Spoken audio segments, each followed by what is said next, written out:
शहर पानी में डूबे हुए हैं। वहीं रायगढ़ के पास समंदर की लहरों में एक मालवाहक जहाज फंस गया। इसमें 14 लोग सवार थे। इसके बाद कोस्ट गार्ड ने बड़ा रेस्क्यू ऑपरेशन चलाया।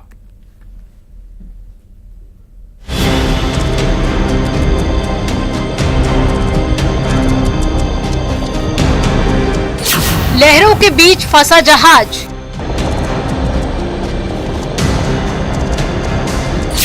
फंसे लोगों को बचाने आया हेलीकॉप्टर।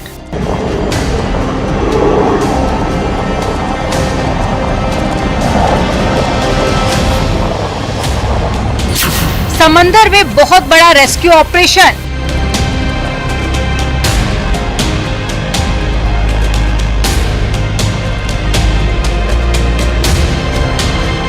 आसमानी सितम से गांव शहर सब पानी में समा गए हैं।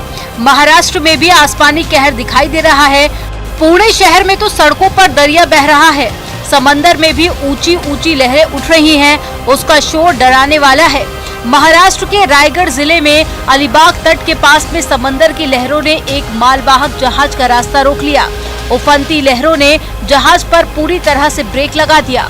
समुद्र में उठे तूफान के बीच में एक स्टील कंपनी के मालवाहक जहाज का इंजन खराब हो गया था।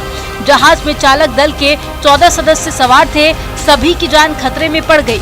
सभी की आंखों के सामने अंधेरा छाने लगा। कोई चमत्कार ही समंदर से निकाल सकता था। जहाज के फंसने की खबर तटरक्षक बल को मिल चुकी थी, जिसके बाद में कोस्टल गार्ड ने मोर्चा संभाला। विपरीत हालातों के बीच में रेस्क्यू ऑपरेशन शुरू किया गया। जहाज में फंसे लोगों तक पहुंचने के लिए हवाई मार्ग ही एकमात्र विकल्प बचा था। इसके बाद में कोस्टल गार्ड का हेलीकॉप्टर समंदर के ऊपर मंडराने लगा।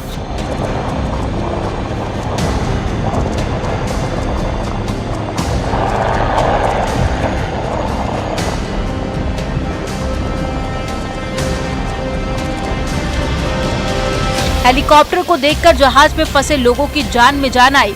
इसके बाद में हेलीकॉप्टर मालवाहक जहाज के डेक पर उतरा और फिर शुरू हुआ वहां से लोगों को निकालने का सिलसिला। हेलीकॉप्टर से एक एक करके सभी लोगों को सुरक्षित अलीबाग के तट पर उतारा गया। इस तरह से सभी 14 लोगों की जान बच गई। इस मिशन में कोस्टल गार्ड के अलावा रायगढ़ पुलिस भी शामिल रही। बचाए गए लोगों ने बताया कि बचने की उम्मीद बहुत कम रह गई थी। समंदर में तेज हवाएं चल रही थी। मौसम खराब होने की वजह से दिखाई भी कम देने लगा था।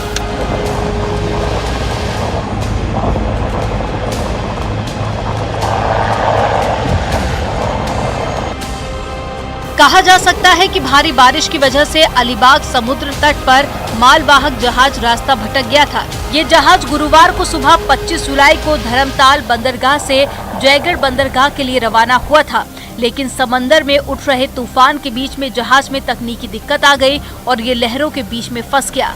जहाज कोलाबा जिले से कुछ दूरी पर फंस गया था।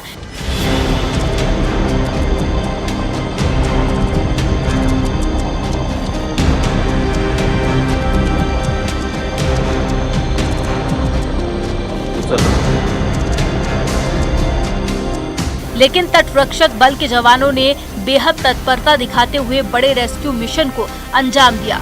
वहीं स्टील कंपनी ने भी सभी सदस्यों के सलामत होने की पुष्टि की है।